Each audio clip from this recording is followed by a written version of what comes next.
you think of electricity, you think of Edison. When you think of radio, you think of Marconi.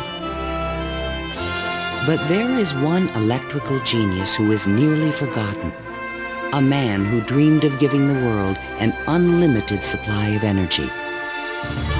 His name was Nikola Tesla, and he was the master of lightning. This program was made possible by contributions to your PBS station from viewers like you. Thank you.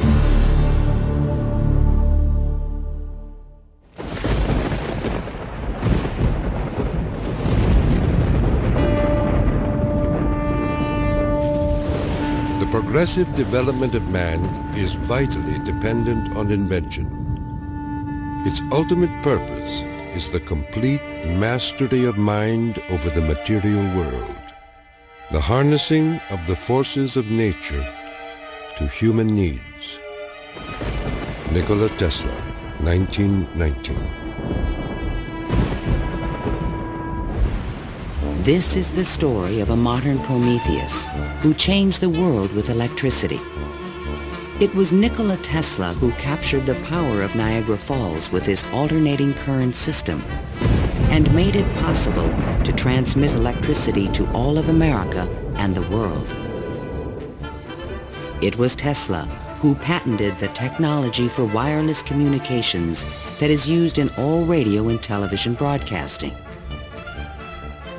His incredible legacy can be seen in everything from remote control to neon and fluorescent lighting, X-rays, guided missiles, and even the Strategic Defense Initiative. Yet somehow history has overlooked this remarkable man. Tesla was indeed a genius of the first magnitudes. He was a technological visionary. He could envision great things and make them work. He was a foreigner, an immigrant who arrived in America with only his dreams.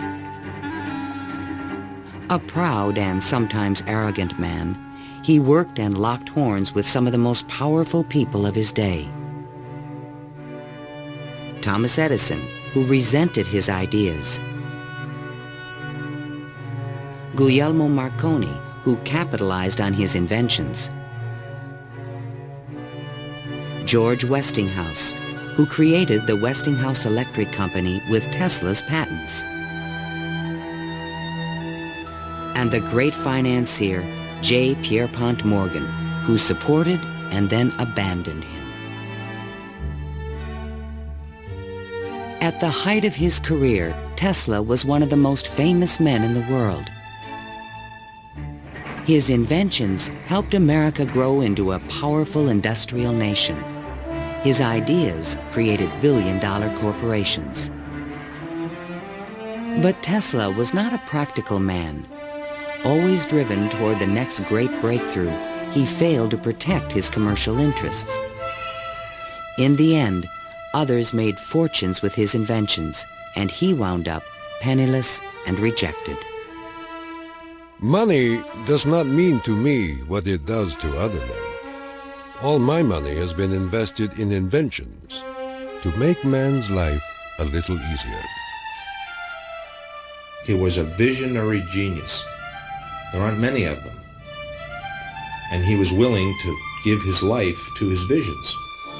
We have to evolve means for obtaining energy from stores which are forever inexhaustible. What I intend to show you now, step by step, is how I finally reached my dream.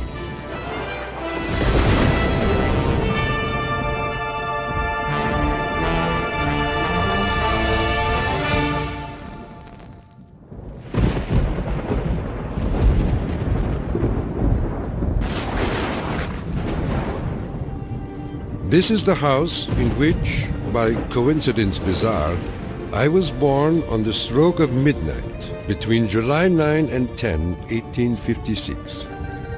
A fierce electrical storm raged that night. Nikola Tesla was born of Serbian parents on the eastern edge of the Austro-Hungarian Empire in what is today Croatia. His father, Milutin, was an Orthodox priest who expected his son to follow him in the clergy. There were only two choices for children in those days, one being to go in the army and the other being to become a priest. Tesla was not attracted by either of them, which was very distressing to his father. My father was a very erudite man. The training he gave me comprised of guessing one another's thoughts and repeating long passages of verse. My mother descended from one of the oldest Serbian families in the country.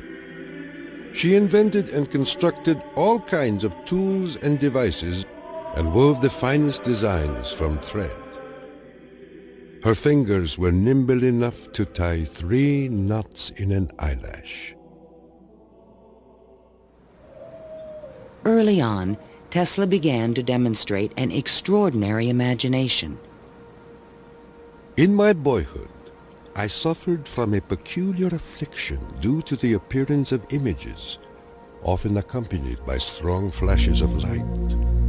I was quite unable to distinguish whether what I saw was tangible or not. To give an example, I was fascinated by a description of Niagara, and I pictured in my imagination a big wheel run by the falls. I told my uncle that one day I would go to America and carry out this scheme. Then, at the age of 17, while preparing for the seminary, Tesla contracted cholera, and the brush with death changed his life forever. In one of the spells, which was thought to be my last, my father rushed into the room. "Perhaps," I said, "I may get well if you will let me study engineering." "You will go to the best technical institution in the world," he solemnly said. I came to life like another Lazarus, to the utter amazement of everyone. In 1877, at the age of 21, I traveled to Graz, Austria to begin my college education. Here, I quickly became obsessed with the science of electricity. I wanted to know more of this wonderful force. Every spark produced 1,000 echoes in my brain. In 1831, in England, Michael Faraday had discovered the principle of electromagnetic induction, which made it possible to generate electricity. Faraday discovered that if you have an electric circuit in a changing magnetic field, it would induce an electric current to run in the wire.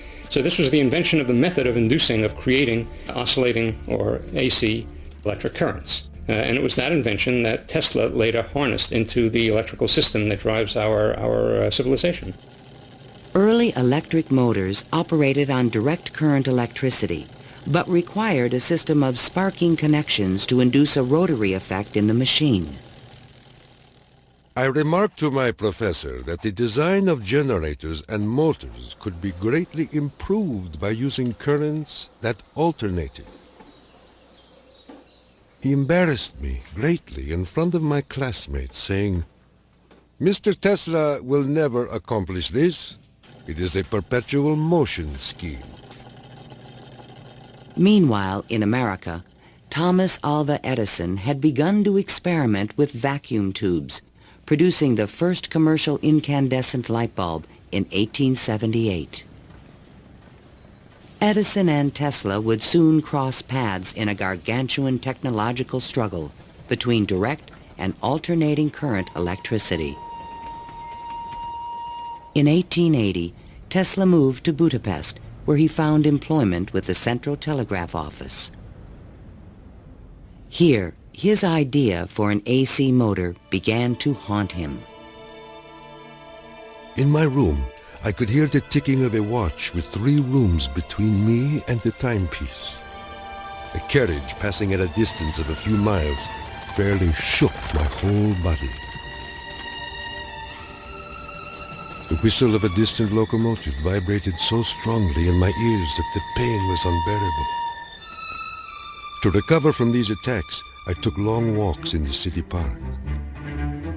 One afternoon, which is ever present in my recollection, the sun was just setting and reminded me of Goethe's glorious passage. The glow retreats.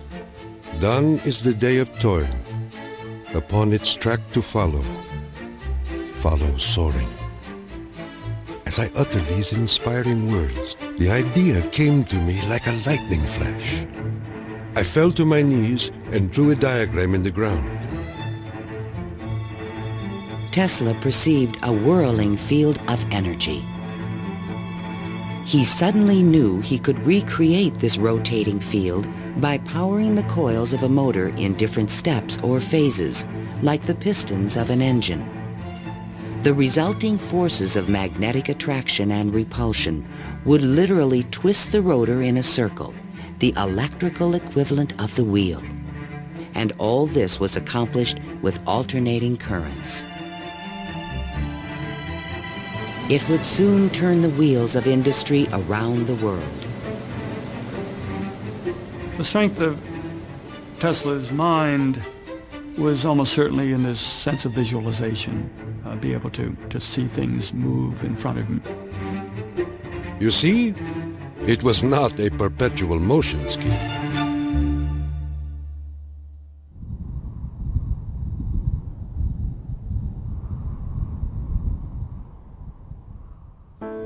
It had been the height of my ambition and my most ardent wish to see America and come in contact with the great Thomas Edison.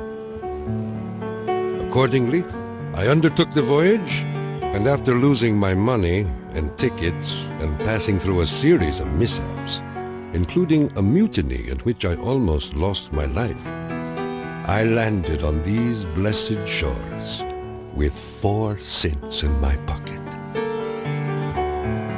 Tesla arrived in New York on June 6, 1884. A 28-year-old immigrant, he was filled with dreams of success in this strange new land. In his pocket, he carried a letter of recommendation from Charles Batchelor, one of Edison's associates in Europe. My dear Edison, I know 2 great men, and you are one of them. The other is this young man. Tesla came to America because he had tried to get his alternating current motor produced in Germany, and I believe in France as well, without any success. And he realized that there was probably only one person in the world who could help him with it, and that was Thomas Edison. New York had had electricity since the late 1870s. Edison installed his first DC power station on Pearl Street, near the financial district, in 1882. He did this with help from the great Wall Street financier J. Pierpont Morgan. But the system was far from perfect. Electricity was a very new thing. Most people didn't understand what it was all about. They were very afraid of it. There were fires breaking out. The horses on the streets would get shocks through their shoes and run away. So it was a very exciting time for Edison. I was thrilled to the marrow meeting Edison. This great man had revolutionized the world with his incandescent lamp. And I was burning to show him my motor that ran on alternating currents. Edison had built his business on the direct current system, and any talk of alternating currents was an aggravation to him. The problem with direct current is that you can't change the voltage. What you generate, that's what you get. And if you generated the power at too high a voltage, you would blow out lamps at the other end. If you generated the proper power for the lamps and you want to go any great distance, then you need copper wire that's as thick as your arm. And the Edison people said, well, that's all right. We'll just have a power station every mile or so. DC was sufficient to power lights and run motors, but it could not be transmitted efficiently over long distances. By raising and lowering the voltage, AC could solve the problem of distance, but a working AC motor did not exist. In spite of their differences, Edison hired Tesla to improve the performance of his DC generators. Tesla said he was promised $50,000 if he was successful. The offer seemed too good to be true. I entered the Edison Machine Works, where I undertook the design of DC dynamos and motors. My regular hours were from 10:30 a.m. till 5 a.m. the next day. When I completed the task, I went to Edison for payment, and he laughed. Edison was very amused by this. Said, "You just don't understand our American sense of humor, Mr. Tesla." So Tesla had had enough by that time, and he picked up his hat and walked out. Tesla paid dearly for his pride. I lived through a year of bitter tears and hard labor, digging ditches for Edison's underground cables. But he was still determined to develop his AC motor. With help from a group of investors, he opened a laboratory on Liberty Street, only a few blocks from Edison's offices. There, he began to assemble a prototype of the motor he had envisioned 7 years earlier. Along with it, he developed all the components of the system of AC power generation and transmission still used today. In May of 1888, Tesla was ready to unveil his motor to the world. The subject which I now have the pleasure of bringing to your notice is a novel motor which I am confident will at once establish the superior adaptability of alternating currents.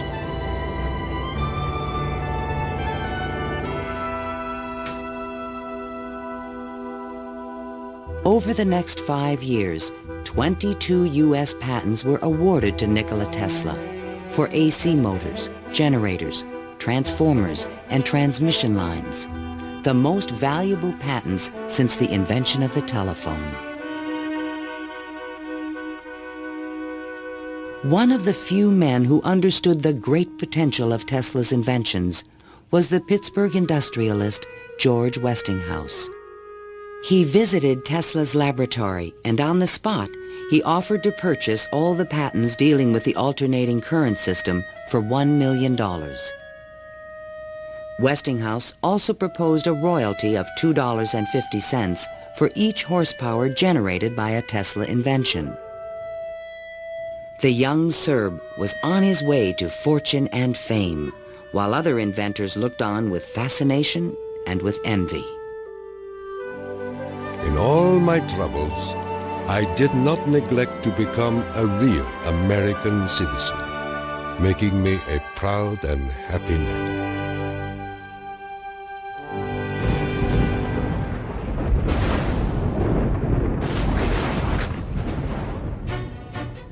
During the late 1880s, Edison began a negative media campaign to discredit the alternating current system of electricity being developed by Westinghouse and Tesla. It became known as the War of the Currents. My personal desire would be to prohibit entirely the use of alternating currents. They are as unnecessary as they are dangerous. Edison employees demonstrated the dangers of alternating current by electrocuting animals in public demonstrations. Just as certain as death, Westinghouse will kill a customer within 6 months after he puts in a system of any size. None of his plans worry me in the least. An Edison associate suggested using alternating current as a means of executing criminals. A test took place at New York's Auburn State Prison in 1890. Several gruesome attempts were required to kill the victim. disgusted witnesses claimed his spinal cord burst into flame. The infliction of the death penalty is not only barbarous and inhuman, but unnecessary as a factor in the scheme of modern civilization. The War of the Currents came to a dramatic head in 1893. The Columbian Exposition in Chicago was to be the first World's Fair lighted by electricity. The Edison Company, the Thomson-Houston Company, they all got together and formed General Electric Company, 1892. And one of the first things they did, of course, was put in a bid for the job at the fair. Their bid was roughly $1 million. The Westinghouse bid was about $500,000, and naturally, Westinghouse got the job. In retaliation, GE refused to sell Westinghouse any of their Edison light bulbs. And they got some judge to say that Westinghouse couldn't use any one-piece lamps of any description at the fair. Westinghouse frantically devised a two-piece stopper lamp by fair time and saved the day. Now Tesla had a chance to make history in Chicago. His large AC generators would supply all of the fair's electricity and prove that his system would work on a large scale. On May 1st, 1893, 100,000 eager spectators filed into the fairgrounds, awed by the gleaming neoclassical architecture. Night fell. President Grover Cleveland pressed a button, and the fairgrounds exploded with brilliant tube lighting and multicolored searchlights. The most incredible display of lighting the world had ever seen.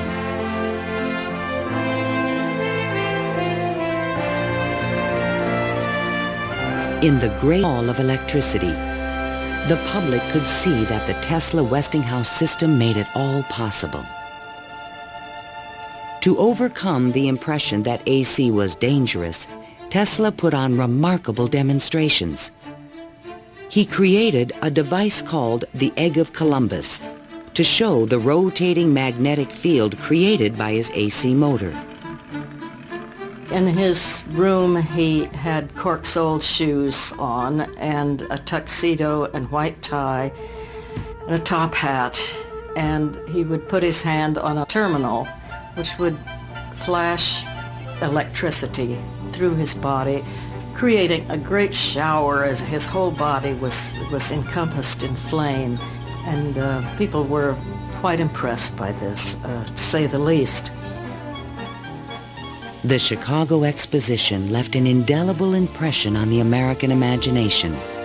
This was the gleaming new city of the future, and it was powered by the inventions of Nikola Tesla.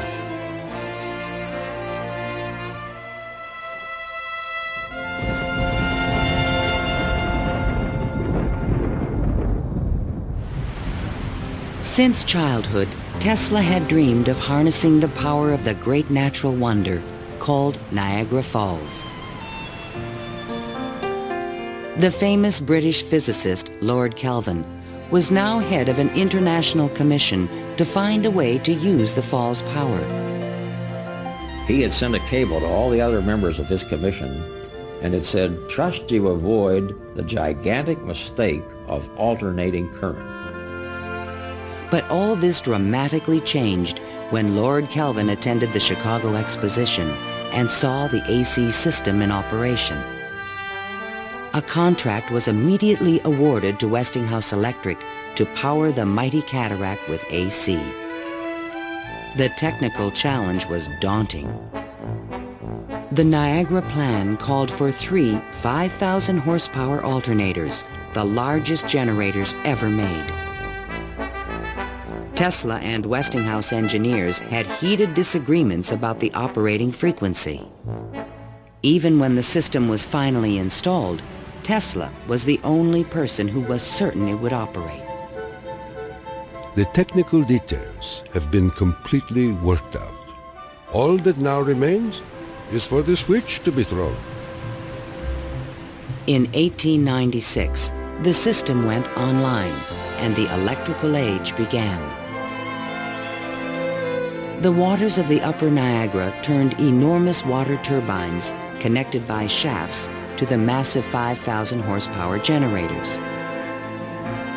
The current from the generators was stepped up with transformers to 22,000 volts and sent out over long-distance lines, then stepped back down to light municipalities and power motors of Tesla's design. The Niagara Falls Gazette proclaimed, "This morning, the streetcars of this city are moving by Falls power. Hereafter, the Falls must work to earn their living." Imagine my surprise when 30 years later I saw my boyhood plan carried out at Niagara and wondered at the unfathomable mystery of the mind.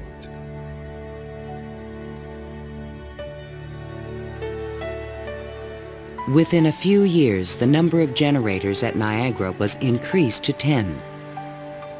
By the turn of the century, the power lines stretched 360 miles to New York City. The War of the Currents was over, and Tesla was the winner. By the time Tesla effectively arrives on the scene with his motor, Edison is out of the business. He's basically written out of his own company. This was something Edison would not soon forget. In spite of the success of AC, Westinghouse had overextended his company's resources, leading to severe financial difficulties. In order to save the company, Tesla said that he tore up his royalty contract for $2.50 per horsepower generated. Today, this agreement would be worth trillions. Had the inventor been tricked again? This is something that we've never found any record of in the Westinghouse annals. We do have something which is a memorandum of agreement about that, but it was never signed. But Tesla was ready to move on. I had already perceived enough to get the idea that energy could be transmitted and received without connecting wires in between. He was convinced his next invention would make him a millionaire once more.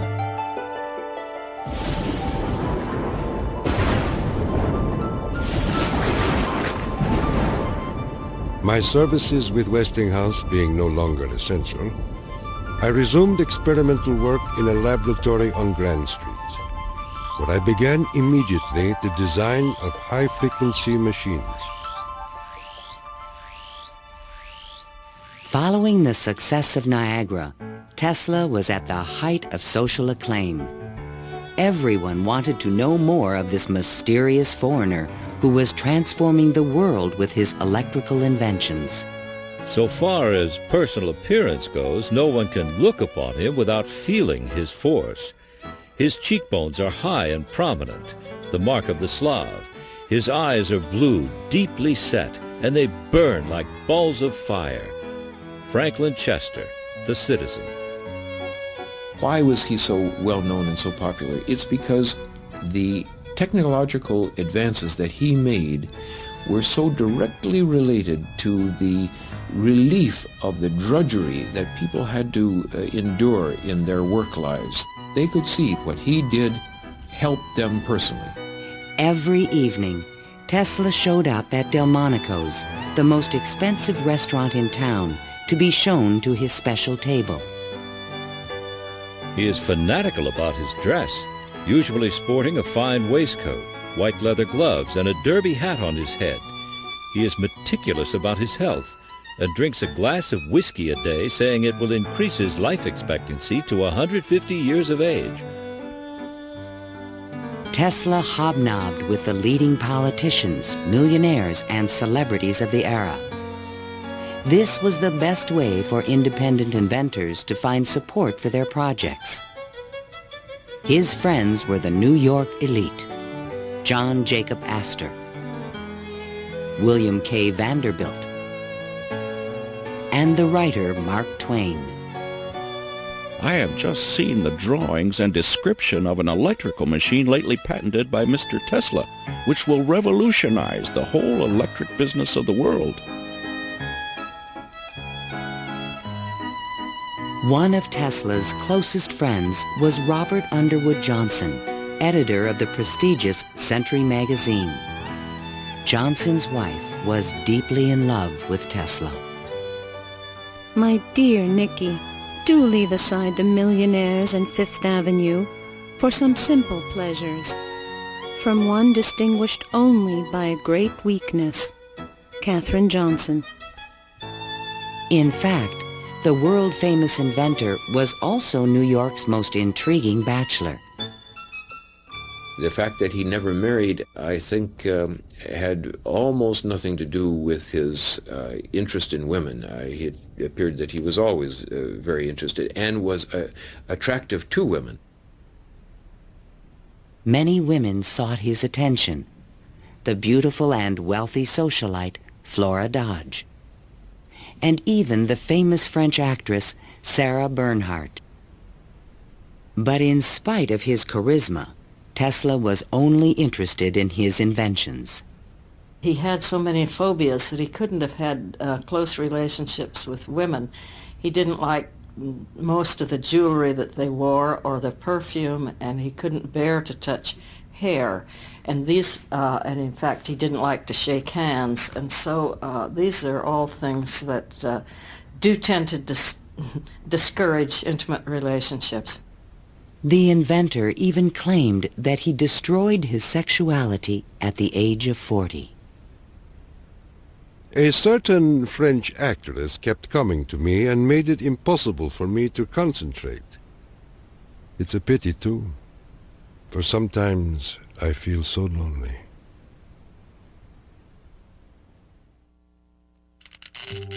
Throughout the 1890s, alongside his work on AC power technology, Tesla was also experimenting with high-frequency electricity. In 1873, James Clerk Maxwell in England had proven mathematically that light was electromagnetic radiation. Light was electricity, vibrating at an extremely high frequency. To explore this unknown world, Tesla invented a unique device, still known today as a Tesla coil. The Tesla coil is an instrument that can step up voltages to high voltages at high frequencies. That essentially transmits a radio signal. Tesla invited friends and potential investors to late-night demonstrations in his laboratory. In experiments, he would permit his guests to pass thousands of volts of electricity through their bodies to light a lamp or melt a wire in their hands. Mark Twain was always a willing subject. Thunder is good. Thunder is impressive. But it is lightning that does the work. Even today, it would be a little bit scary to go into Tesla's laboratory, and in those days when people didn't know anything about electricity, it must have been terrifying.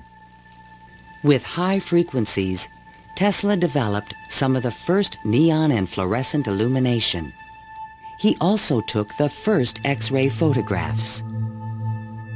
But these discoveries quickly paled one day in 1890 when a vacuum tube illuminated in his hand without any wire connection. To me, it was the first evidence that I was transmitting energy through the air. This was the beginning of Tesla's lifelong obsession, the wireless transmission of energy.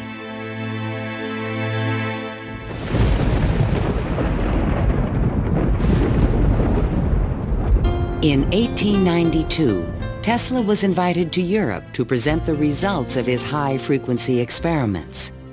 In London and Paris, he amazed scientists and engineers with lighting and electrical effects that looked more like magic than science. He also announced a remarkable new possibility. I would say a few words on a thought which fills my mind and concerns the welfare of all. I mean the transmission of intelligence and even power without the use of wires. I am becoming more convinced daily of the practicality of this scheme. The race for radio was about to begin. In 1888, the German physicist Heinrich Hertz had demonstrated that currents of high frequency emit electromagnetic waves, or radio waves, into space. But creating a practical means of wireless communication would require a quantum leap in imagination. Hertz created the first radio transmitter and the first receiver. He had showed that you could create an electrical signal in one place and detect it in another place with nothing in between. While in England, Tesla befriended Sir William Crookes, the discoverer of radiant matter.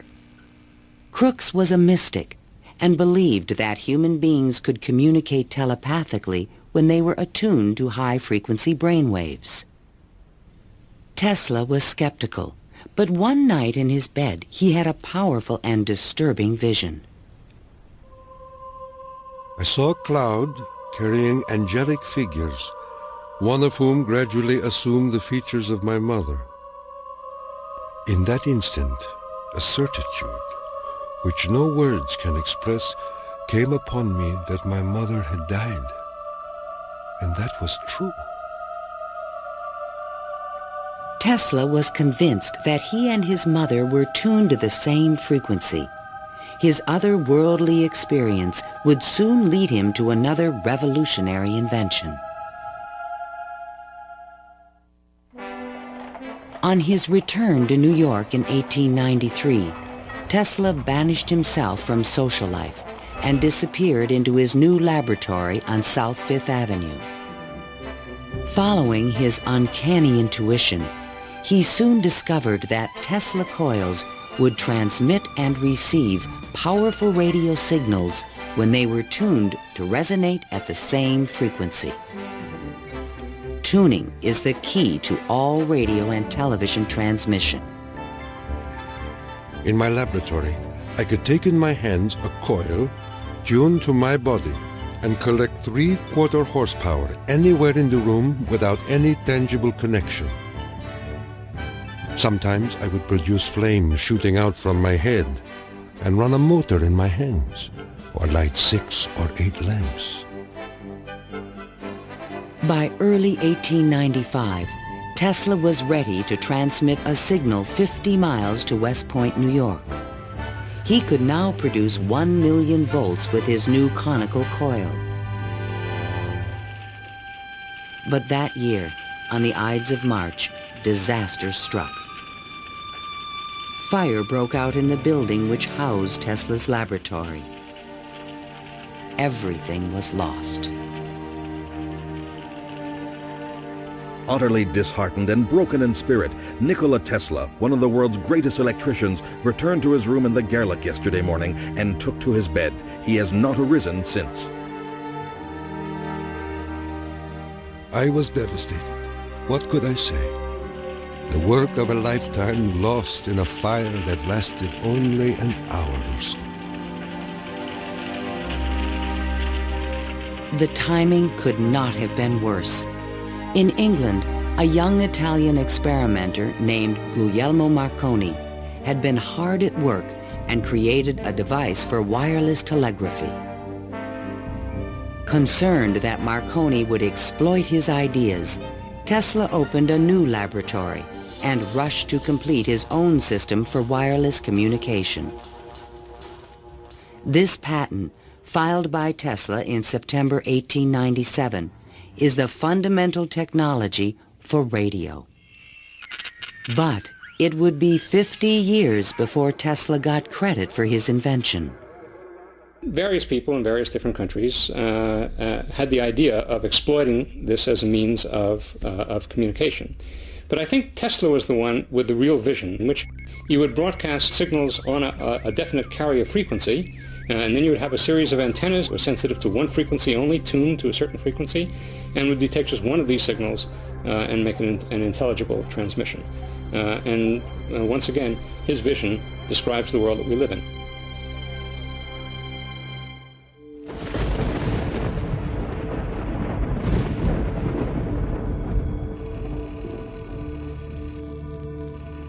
I was so blue and discouraged in those days that I do not believe I could have borne up but for the regular treatments of electricity which I applied to myself. It puts into a tired body what it needs most, life force. Following the destruction of his laboratory, Tesla developed a deeper interest in Eastern thought and spiritualism. Mr. Tesla was charmed to hear about the Vedantic prana and Akash and the Kalpis, which he claims are the only theories modern science can entertain. Inspired by the Hindu teacher Swami Vivekananda, Tesla began to look at the universe as a symphony of vibrations and waves. We are whirling through endless space with an inconceivable speed. Everything is spinning. Everywhere there is energy. There must be some way of availing ourselves of this energy more completely. In 1898, an unusual experiment took place in Tesla's laboratory. He attached a small mechanical oscillator to an iron pillar. Precisely timed pulses from the device made the entire building tremble. Windows started crashing around the area, and he, being at the epicenter, didn't notice anything happening until some police came bursting into his laboratory. It was just at the moment where he'd picked up a sledgehammer and broken the oscillator. He just said to the policemen that how too bad that they had just missed an interesting experiment. Tesla was, I would say, obsessed with frequency, the notion of resonance. The story where he takes the device and puts it on the girder in his office and, gets the frequency of the building and supposedly, it's an apocryphal story, I'm sure, but it gets right at the core that, hey, if I've got the right frequency, I can move the world. And indeed, he talks about the frequency of the earth, and that if he can do that, he can, almost literally split the earth in half. Meanwhile, Marconi was doing more practical things and succeeded in transmitting a signal 5 miles on the Salisbury Plain in England. Not to be outdone, Tesla decided to introduce an entirely new invention. In a specially constructed pool, potential backers were amazed to see the inventor controlling the motions of a small mechanical boat with no wires attached to it. This was the world's first radio-controlled device. The machine even seemed to think. Someone threw out the question, what is the cube root of 64? And 4 flashes came back. The audience was so surprised, Tesla had to remove the lid to prove no one was inside. Tesla developed his radio-controlled boat in 1898 and patented it and thought it was an armament for war. He rationalized this as a means of ending war.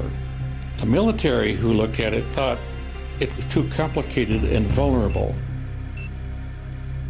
Soon after the demonstration, Mark Twain wrote from Austria.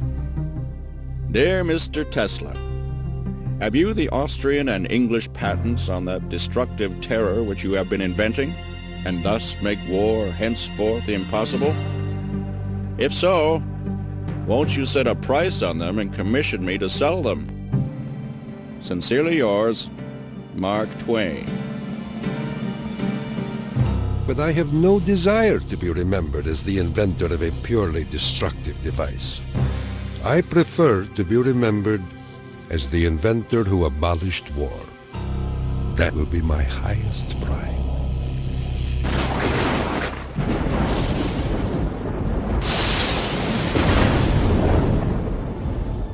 In the summer of 1899, Tesla moved to Colorado Springs, Colorado, to conduct a series of secret experiments.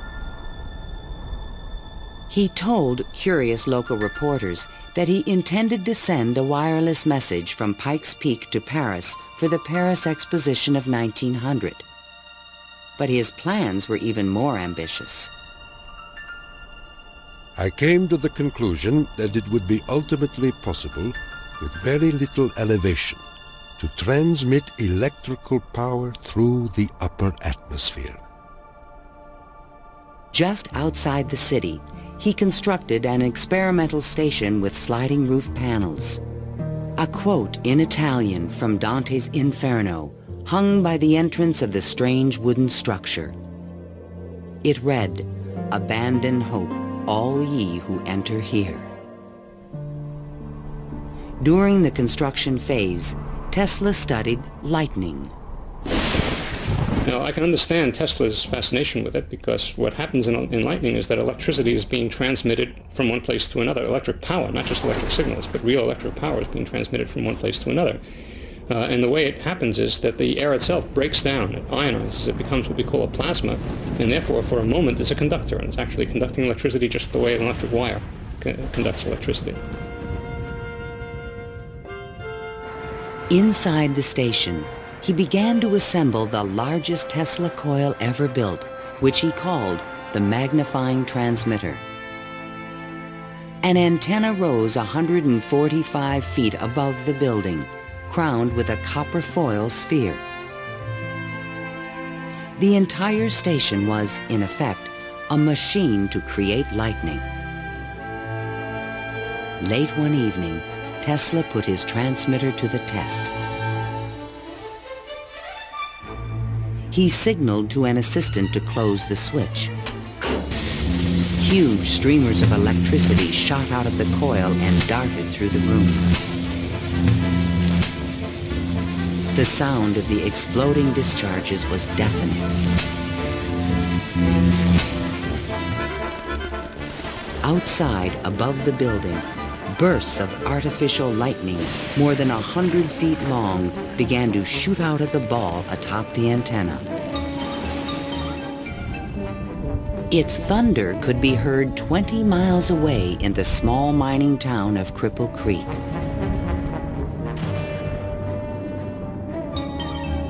Suddenly, the lightning stopped, and the entire city of Colorado Springs was plunged into darkness. The experiment had set fire to and destroyed the local power company's generator. Residents were furious and began to fear this mysterious stranger. Undaunted, Tesla continued his wireless power experiments for 6 more months. Late one night, an unusual event took place. Tesla noticed a repeating signal being received by his apparatus. To his own amazement, he believed it was an extraterrestrial communication. In a letter to the American Red Cross, he wrote, "Brothers, we have a message from another world. It reads, 1, 2, 3. The press had a field day. If the mystical 1, 2, 3 was impulsed from Mars, as Tesla says, they certainly showed most excellent taste in choosing Colorado Springs. It is a rule in inventional science. When you're going to tell one, tell a good one. And men have become great in this way. Colorado Springs Gazette. Though widely ridiculed for his claim, Tesla may have been the first to detect radio waves from space. I believe that Tesla could have gotten these signals from space. We are getting them today, and these are the radio telescopes. That's what radio telescopes do today, receive signals from space. They are not from alien civilizations, but they are from the sun and from the stars. On January 7th, 1900, Tesla boarded a train back to New York City. Perhaps he had mastered the power of lightning, or at least that's what he believed. The law which I discovered in Colorado is wonderful, and it means that results undreamed of before will be possible. as soon as a large plant is constructed in accordance with my plan.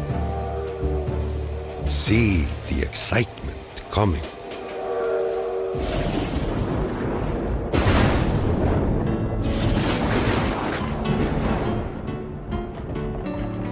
When Tesla arrived home, it was a brand new century. Electricity was fueling the tremendous growth of the city. And now, there was talk in the air about the new art of wireless communication. Marconi arrived in New York in 1900 to attract investors for his new company, Marconi America. He filed a U.S. patent for a system of wireless telegraphy, but it was rejected because it was similar to Tesla's invention. It became obvious, I think, to Marconi as well as to other experimenters of the time that the Tesla system was an efficient, powerful resonator that would produce electromagnetic waves that you could work with. Confident in the future, Tesla took up residence in the Waldorf Astoria Hotel and wrote a sensational article for Century magazine. First, let us ask, what is the spring that drives all? All this energy emanates from one single center, one single source, the sun. In this detailed futuristic vision, he described a means of tapping the sun's energy with an antenna. He suggested that it would be possible to control the weather with electrical energy. He predicted that wars would soon be eliminated by machines. And to unite all nations, he proposed a global system of wireless communications. When wireless is fully applied, the Earth will be converted into a huge brain, capable of response in every one of its parts. It tells us about a vision he had for both power and communications, that he wasn't going to think small. He was going to think globally on this. And that's all very nice if it works. The idea of a global communications network was very appealing to one of the world's most powerful men, J. Pierpont Morgan. He agreed to invest $150,000 into Tesla's worldwide radio broadcast center. But the inventor's real plan was to transmit without wires industrial levels of electrical power.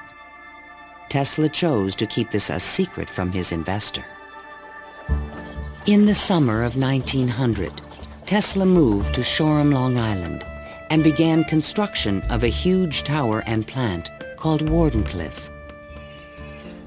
This Tower of Dreams was made entirely of large wood beams and rose 187 feet above the ground. The plant next to the tower was designed by the architect Stanford White and was constructed under strict secrecy. He certainly could have sent signals across the Atlantic with no trouble with a station of that magnitude. But he was still pursuing wireless power transmission. The tower would light up at night, shooting sparks, making noises. Such experiments, they alarmed the whole area. Then, on December 8, 1901, Marconi took another step forward and transmitted his famous letter S across the Atlantic. Tesla dismissed the Italian's advances. Marconi is a good fellow. Let him continue. He is using 17 of my patents. The simple fact about Marconi is that he used Tesla's system to transmit signals and claimed that these were ideas that he had developed himself. Morgan began to doubt the wisdom of his investment. Marconi's system not only worked, it was also inexpensive. And technical problems were beginning to catch up with Tesla. He went back to Morgan again, asked for more money. Morgan says, Where's the radio transmissions across the Atlantic? How's that coming along? Well, it wasn't coming along. Tesla was forced to tell Morgan his real plan. What I contemplate and what I can certainly accomplish, Mr. Morgan, is not a simple transmission of messages, but rather the worldwide transmission of electrical power. A single plant of but 100 horsepower can operate hundreds of millions of instruments. But Morgan was a practical businessman and had already decided to back Marconi. I have received your letter, and in reply would say that I should not feel disposed at present to make any further advances. J. Pierpont Morgan. Word spread rapidly that the investor had pulled out of Wardenclyffe, and Tesla was financially ruined. Late one night in 1903, the residents of Shoreham were astonished to see bright light emanating from the tower and an effect in the air like the aurora borealis. But in fact, Tesla could not transmit wireless power. And his major defect was he was dreaming, but he was doing very few calculations on paper. Because on paper he could have realized that you can transmit power, but not very much power. You can transmit power to hear the radio or for television or for a telephone. But once you want to start turning lights in which you really need high currents, the power gets diluted because space is very large. To his dying day, Tesla believed it could be done. It is not a dream. It is a simple feat of scientific electrical engineering, only expensive. Blind, faint-hearted, doubting world.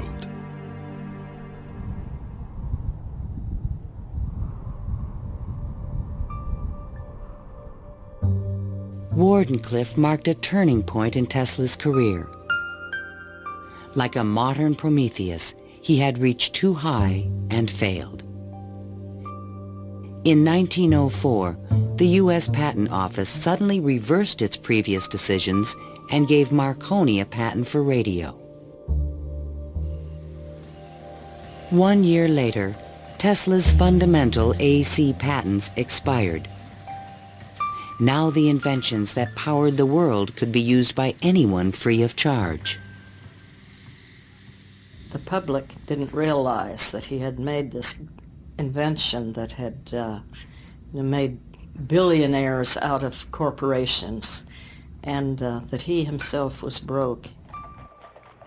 With no money to carry on his work, Tesla began to sink into an isolated world. He was totally disinterested in business. I think it not necessarily bored him, but he didn't make the relationship between the importance of business and the importance of his invention and discovery. Occasionally, he was seen in public parks feeding the pigeons. These are my sincere friends. Tesla's melancholy turned to anger in 1909 when Marconi was awarded a Nobel Prize. Mr. Marconi is a donkey. The question of Tesla and radio is certainly a very interesting one. It's clear that Tesla, in terms of certain basic notions of radio, was very early, if not first, in expressing them and even of getting of taking them to the patent stage. In desperate need of money, Tesla brought suit against the Marconi company, claiming that his patent rights had been infringed. But he lacked the resources to wage a legal battle with a large corporation, and ultimately gave up. Marconi had received the Nobel Prize for work that Tesla correctly believed to be his own. I suppose everything is fair in wireless as in warfare.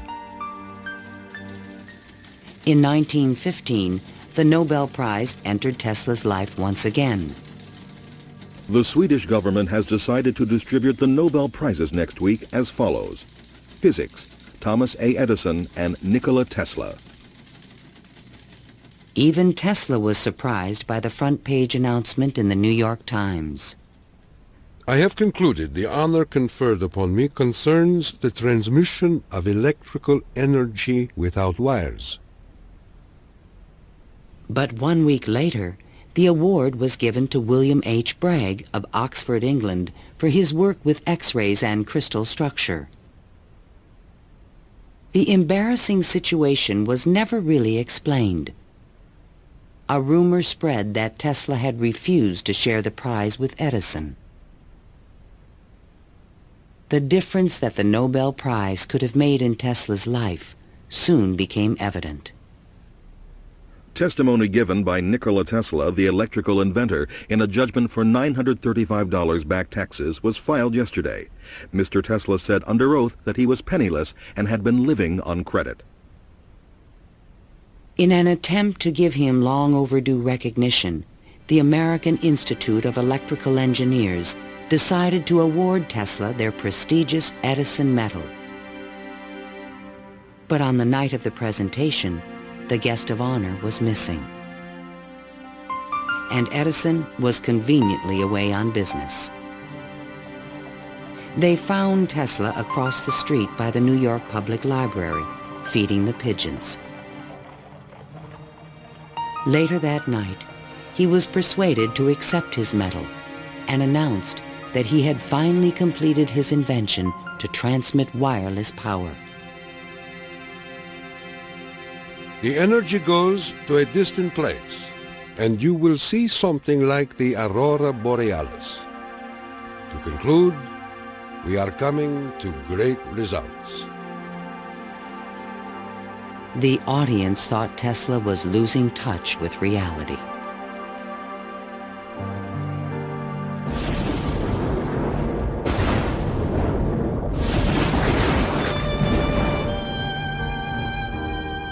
I refuse to accord to some small-minded and jealous individuals the satisfaction of having thwarted my efforts. These men are nothing more to me than microbes of a nasty disease. Well, by that time, you know, Tesla had ceased to have any financial means. He was virtually dependent on being helped by hotels and people that he knew. He began to bring injured birds back to his hotel room to nurse them. He had more companionship with pigeons in that time of his life than with human beings. Working as a consulting engineer, Tesla managed to maintain a small office and laboratory in the Metropolitan Tower. To change his thoughts, he frequently attended movies in Times Square. Here he could see his futuristic ideas appearing on the screen. But his ideas were only accepted in science fiction movies and magazines. In 1924, there was a news report that while at Colorado Springs, Tesla had invented a death ray machine that shot bolts of lightning. The inventor was strangely quiet on the topic. Meanwhile, a new scientific star, Albert Einstein, had captured the world's attention with his theory of relativity. Tesla continuously attacked the validity of Einstein's work. Scientists today wander through equation after equation that have no relation to reality. If we were to release the energy of atoms, instead of a blessing, it might bring disaster to mankind. But no one took him seriously. I think that every generation of scientists feels that the new ideas that come along that replace their own ideas represent a loss rather than a gain. Tesla believed that Einstein was taking us intellectually in the wrong direction. Rejected by traditional science, Tesla's interests again turned to the esoteric. His intellect seemed to embrace a lot of different areas quite easily. What he lacked were the social skills. And that's an enormous shame because it interfered with his ability to use that genius, to be practical. Though nearly a recluse, he would occasionally attend dinner parties at the home of the German poet and mystic George Sylvester Viereck. And he always intrigued the guests. While we were in the midst of talking, an apparition seemed to come into the room. He walked so softly, and he struck us as almost an unearthly creature. And he talked of all sorts of, seemed to me at that time, unreal things, more in the nature of the psychic rather than scientific. Tesla wrote a strange poem called Fragments of Olympian Gossip and dedicated it to Viereck. While listening on my cosmic phone, I caught words from Olympus blown. The latest tells of a cosmic gun. To be pelted is very poor fun. The meaning of the poem would soon be explained.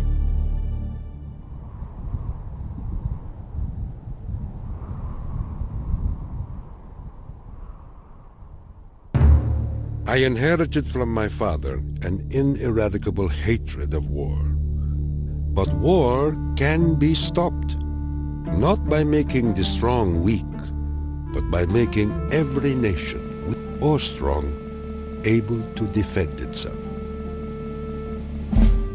Thomas Edison, America's best-known inventor, died in 1931. That same year, Tesla came back to life. His friends threw him a 75th birthday celebration. Time magazine put his picture on the cover. Letters of admiration poured in from scientists around the world, including a generous Albert Einstein. I congratulate you for your great success on your lifetime task. Basking in the attention, Tesla announced at a press conference that he had discovered a completely new source of power. The idea, when it first burst upon me, was a tremendous shock. And let me say that it has nothing to do with releasing so-called atomic energy. I think that a lot of the proposals that he made in his later life were so esoteric as to be impractical in that time and even in the current time. When the Nazis rose to power in Germany, Tesla decided that the time was right to reveal his new source of power, a man-made form of lightning called teleforce that could shoot an airplane from the sky. Nikola Tesla, electrical wizard and radio pioneer, announced that he was working on a machine to create a powerful electrical death beam which could wipe out armies in a flash and destroy huge fleets of ships or planes. The concept of using lightning bolts as a weapon certainly is millennia old. It goes back at least to the ancient Greeks. Think of Zeus throwing lightning bolts. The main contribution that Tesla had was to come up with a true scientific, rational, at least concept of coming up with controlling these lightning bolts and projecting them over long distances. Tesla had experimented with this idea while at Colorado Springs. Now he intended to build it on a large scale. His plan was to charge small particles of tungsten or mercury, then accelerate them with lightning force through a special gun with one end open to the atmosphere. Tesla's death beam stirred the public's imagination when it was featured in a Superman cartoon, the Electro-Euthanasia Ray. but the idea was more than science fiction. Tesla tried to sell this concept to various governments, England, the Soviet Union, and the United States, all Allied powers, and against Germany. He offered his system to England for $30 million, and they entered negotiations. When Tesla demanded payment before sending the final plans, the deal fell through. The British attempted to build their own death beam, but the project was soon abandoned. As the Nazis surrounded Yugoslavia, Tesla attempted to sell a beam weapon system to his former country. There should be needed 9 stations, 4 for Serbia, 3 for Croatia, and 2 for Slovenia, and it will protect our dearest homeland. At this point, even Tesla's countrymen thought he was just a crazy old man. One day in 1937, Tesla started out from his hotel room to feed his pigeons. Suddenly, a few blocks from the hotel, he was hit by a taxi and thrown to the ground. 3 of his ribs were broken. He was 81 years old. Remembering what he did for their company, Westinghouse executives agreed to pay his room and board for the rest of his life. The inventor also received a small stipend from the Yugoslav government. During the Christmas season of 1942, Tesla's death was imminent. Again, he attempted to interest the United States in his beam weapon concept. At the recommendation of 2 government engineers, a meeting of high-level officials was scheduled at the White House for January 8, 1943, to consider his plans. But the meeting never took place. Nikola Tesla, inventor of the Tesla coil, the induction motor, and hundreds of other electrical devices, died last night in his suite at the Hotel New Yorker.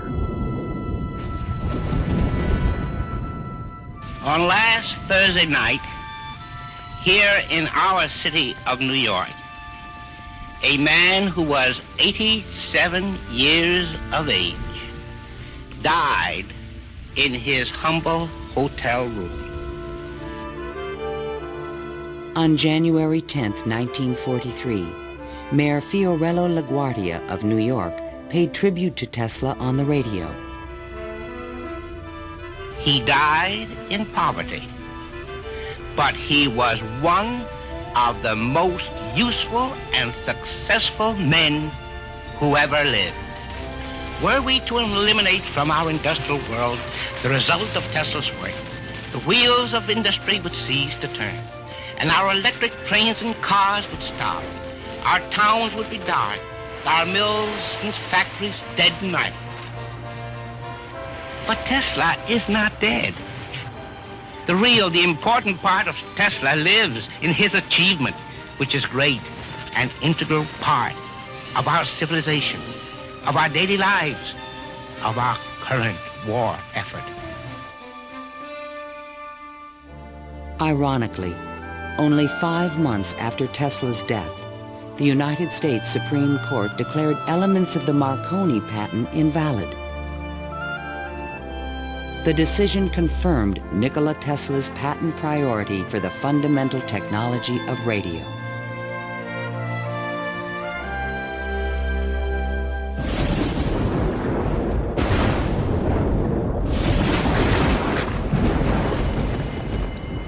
Unknown subjects, equipment, experiments, and research of Nikola Tesla, deceased, espionage. Following Tesla's death, fears rapidly increased that he might have invented a powerful new weapon. FBI Special Agent in Charge, P.E. Foxworth, was called in to investigate. He had been informed that Tesla's papers were not secure. Tesla is reported to have completed and perfected his experiments in the radio transmission of electrical power, commonly referred to as the death ray. A distant relative of Tesla, named Sava Kasanovich, is taking steps to get possession of these important documents and plans. Tesla's nephew, Kosanovich, was an up-and-coming Yugoslav diplomat with suspected connections with the communists. He insisted that his uncle's effects be returned to Yugoslavia. Kosanovich had asked the locksmith to come and open the safe, thinking there might be a testament, a will, in the safe. A will was never located. And there was a lot of talk then about secret weapons and negotiations with the USSR. There was all kind of talk, you know. Shortly before his death, Tesla showed a delivery boy a box in his room that he said contained a powerful weapon. A number of people called me and asked me, did I see in the hotel room a certain kind of a box, you know? They were looking for some secret contraption that Tesla had invented. I never saw anything like that. The U.S. Office of Alien Property immediately seized all of Tesla's possessions until their ownership could be established. There's every evidence that they did look through all his papers, because the papers were not in order and certain things were missing. All his technical papers on beam weapons were secretly microfilmed by U.S. military agents.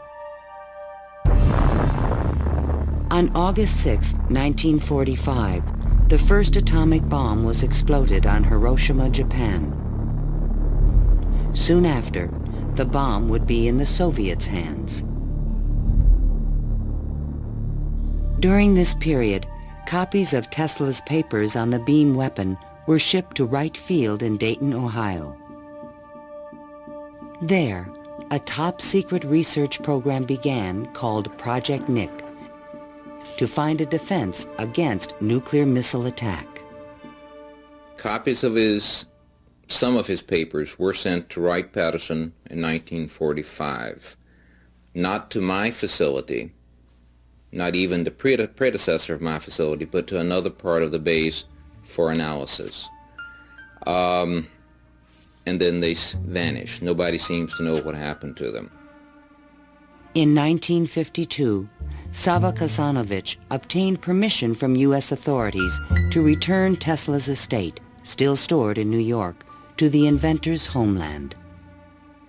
I personally believe that the U.S. government may have overlooked some things of value in the Tesla papers before they were released to the Yugoslav government. A Tesla museum was opened in Belgrade by Yugoslavia's president, Marshal Tito. But during the Cold War, the museum was off limits to Western scientists and scholars.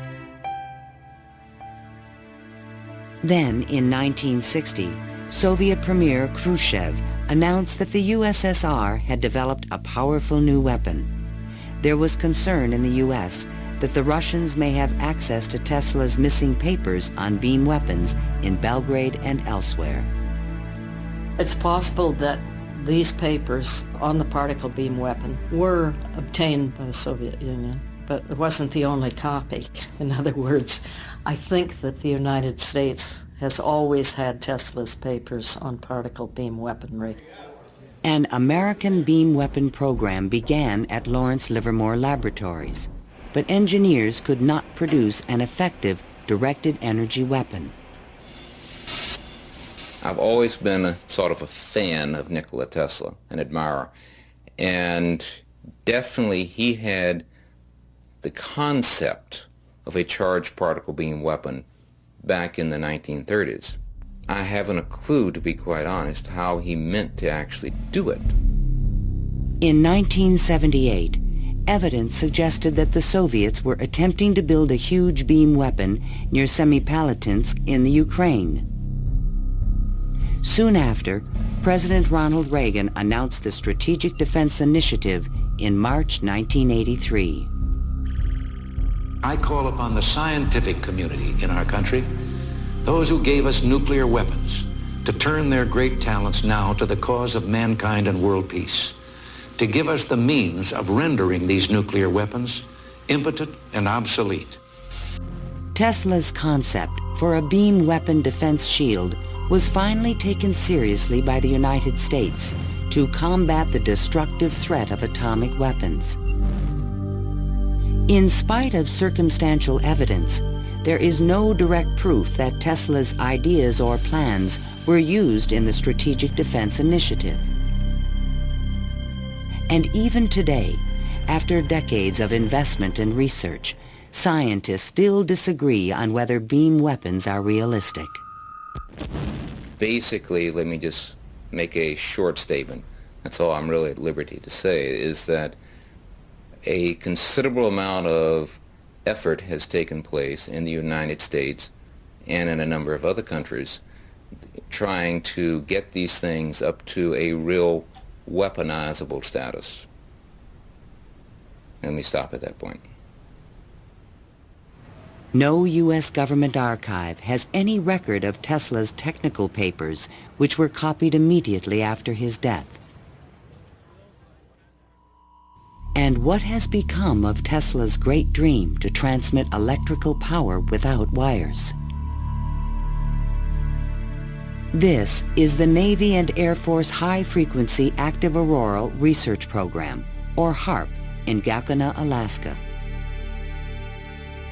The large antenna array is designed to beam high-energy microwaves into the ionosphere.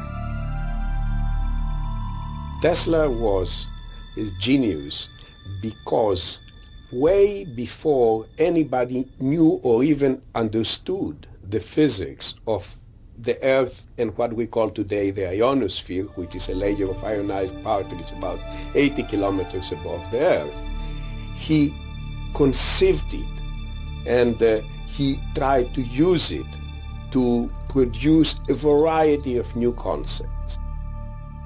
The HAARP project evolved from a patent filed in 1987 in which Tesla's work is referenced. It proposed using the ionosphere like an enormous electrical circuit to transmit power around the planet. It even described a means of changing the weather by superheating portions of the upper atmosphere with microwave energy. Tesla proposed that it might be possible to modify the weather by using radio waves. I believe that this is impossible.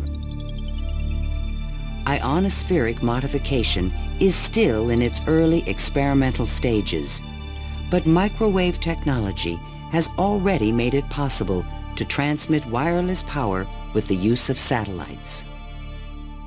We go to Alaska, and in Alaska there is natural gas. In order to send it somewhere, you have to create a pipeline. That's very expensive.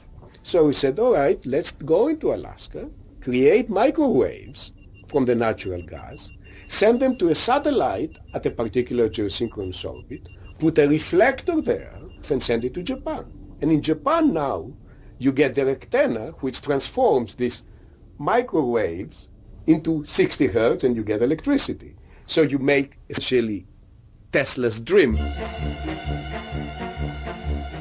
The scientific man does not aim at an immediate result.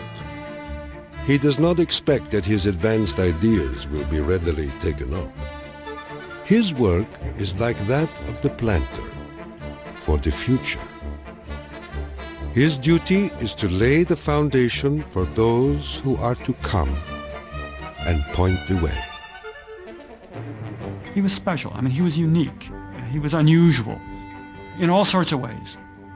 And if we are to understand our own creativity, our own ability to invent, there's an awful lot to be learned by studying the way in which he created. The day when we shall know exactly what electricity is will chronicle an event probably greater, more important than any other recorded in the history of the human race. Then it will be a mere question of time when men will succeed in attaching their machinery to the very real work of nature. See the excitement coming.